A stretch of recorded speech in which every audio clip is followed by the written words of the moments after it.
आज as for Hindi 1 to 1 में हम एक ऐसे स्ट्रक्चर की बात कर रहे हैं जो बहुत ही अनकॉमन है और इसका इस्तेमाल खास तौर पे तब किया जाता है जब आपको ये कहना हो कि कोई भी इंसान जैसा भी हो उसमें बहुत सारी कमियां या फिर खूबियां हो, लेकिन कोई एक ऐसी चीज है जो बिल्कुल उसके विपरीत है, जो बिल्कुल ही उसके अगेंस्ट है। एग्जाम्पल आपको यहाँ पर दिख ही रहा होगा, कोई इंसान जैसा भी हो लेकिन उसके अंदर कई कमियां हो सकती है। पर तो इन सब को ट्रांसलेट करते हुए आप कह सकते हैं someone may be a lot of things but, और उसके बाद जो भी आगे की बात हो।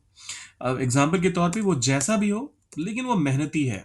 अब इसको ट्रांसलेट करने के लिए आप कहेंगे, सबसे पहले पहली चीज तो ये कि वो जैसा भी हो, he is a lot of things, oh sorry, he may be a lot of things but he is hardworking. He may be a lot of things but he's hardworking. He may be a lot of things but he's hardworking. उसमें बहुत सारी और कमियां होंगी लेकिन मेहनती तो है इंसान वो। रवि में बहुत सी कमियां हो सकती हैं पर वो ईमानदार है।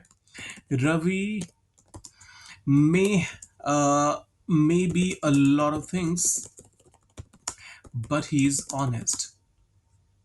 मतलब और बहुत सारी कमियों में हो सकता है कि वो शायद मेहनत ना करता हो, शायद बात ना सुनता हो लोगों की, शायद रूड हो, लेकिन ऑनेस्टी बिल्कुल उस पे आप कोई डाउट नहीं कर सकते। वो थोड़ा घमंडी हो सकता है पर मूर्ख नहीं। ही मे बी, अब देखिए यहाँ पर घमंडी होने के लिए फिर से कई बार होगा क्या कि आपको जब क्लियरली एक वर्ड मिल जाएगा तो आपको लगेगा कि सीधा सीधा इसी को ट्रांसलेट क्यों नहीं कर देते। So he may be a lot of things, इसको कॉपी कर ही लेते हैं क्योंकि ये तो हर बार इस्तेमाल होना ही है। He may be a lot of things but is he is not a fool, या फिर इज नॉट फूलिश। दोनों ही तरीके सही हैं।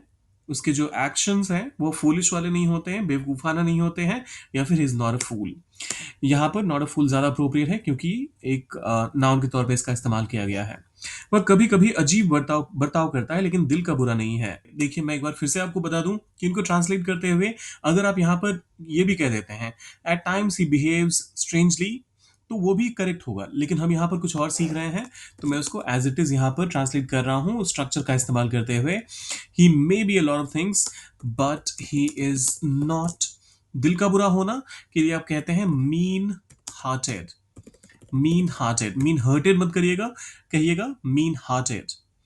गुड हार्टेड मतलब दिल का अच्छा, और मीन हार्टेड मतलब दिल का बुरा होना। रीमा जैसी भी हो पर वह अपने दोस्तों के लिए हमेशा खड़ी रहती है। Reema may be a lot of things but, हमेशा अपने दोस्तों के साथ हमेशा खड़ी रहती है या फिर अपने दोस्तों के लिए हमेशा खड़ी रहती है, तो इसके लिए कहेंगे शी ऑलवेज स्टैंड्स फॉर। देखिए किसी के लिए खड़े होना तो आप फॉर कह देते हैं, लेकिन किसी के सहारे के तौर पे खड़े रहना तो आप प्लीज वहां पर बाय का इस्तेमाल कीजिए। So but she stands by her friends. Reema may be a lot of things but she stands by her friends. Reema may be a lot of things but she stands by her friends. उसके फैसलों पर सवाल उठ सकते हैं मगर उसकी नीयत पर नहीं। He may be a lot of things but, उसकी नीयत पर आप सवाल नहीं उठा सकते तो इसके लिए कहेंगे हिज इंटेंशंस। उसकी नीयत, हिज इंटेंशंस आर, नियत पर सवाल नहीं उठा सकते, are never questionable. He may be a lot of things but his intentions are never questionable. और ये आखिरी वाला आप लोगों के लिए है, वो चाहे जितना गुस्सैल हो जरूरत पड़ने पर सबसे पहले मदद करता है। इसको कीजिए ट्रांसलेट, डालिए कमेंट सेक्शन में।